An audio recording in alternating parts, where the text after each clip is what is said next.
Yan oh. Puno po yan kadagit.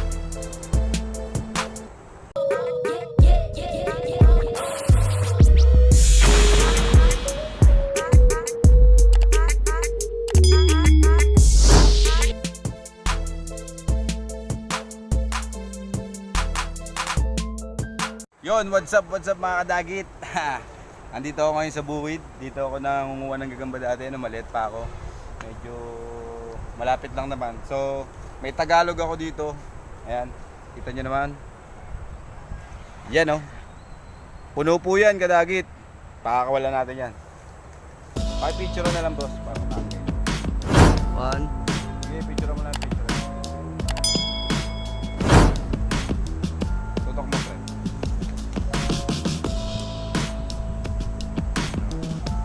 So yan kadagit, pinapakawalan ko na.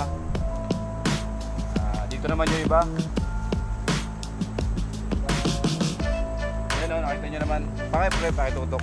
Pakipokus sa mga gagamba. Ito yung mga ibang nalaglag na lang. Ito, tulad na ito. Ayan. Ayan. Yung iba dito, sa saging. Ito, pakitingin na lang dito. Yan, kasi medyo hindi ko na napapabayaan ko na kadagit. Masbate, Tagalog, Cebu. Yan. Mga ano lang naman sila, maliliit lang. Hindi naman ganun kalaki yan. TM size lang yan kadagit. Ayan kung nakikita nyo. So, dito naman tayo. Para maiba naman.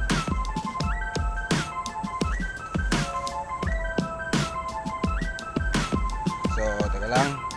Kuha tayo ng panundot kadagit. Yun o. Bahala na sila dyan. Sana wag kuhain ng bata para dumami kasi dito ako dati nagumpisa, nagagagamba, naghuli, naghahunt. Ayan o. Ayan o.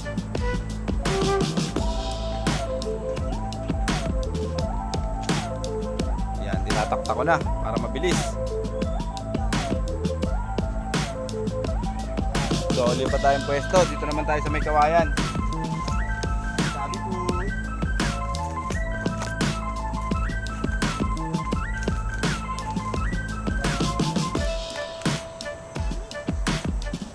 So, ayan, kadagit. Kita nyo naman.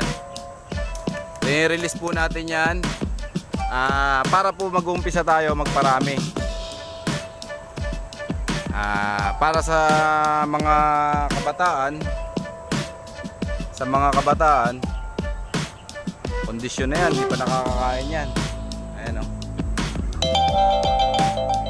Cancel lang.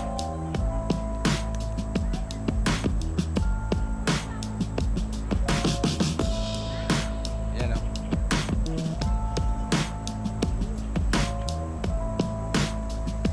So yun lang kadagit yan, sige. Uy, nalalaglag na yung iba kadagit. Yan, mga maliliit, tangkal, mga PTM size. Marami pa naman ako sa bahay. O yun, syempre shoutout tayo kay Jason Webb, kay Gagambinoy, kay Salde TV, kay Gagambino, kay Galamayer na nasa Samar ngayon. Hintayin natin dumating si nakalimutan ko dalhin pala yung mga itlog ng nung salmon, saka itlog ng mga sibulain ko. Napakadami pa naman yun. Bali, susunod na lang na araw. Dito tayo.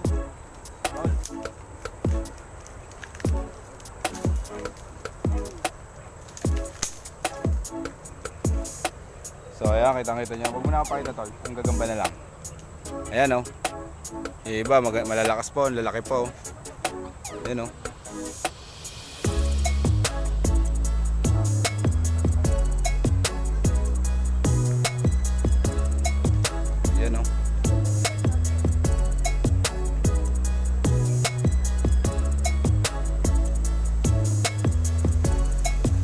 Yeah, kitang-kita nyo naman kadagit.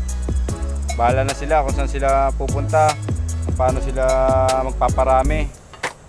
Yan.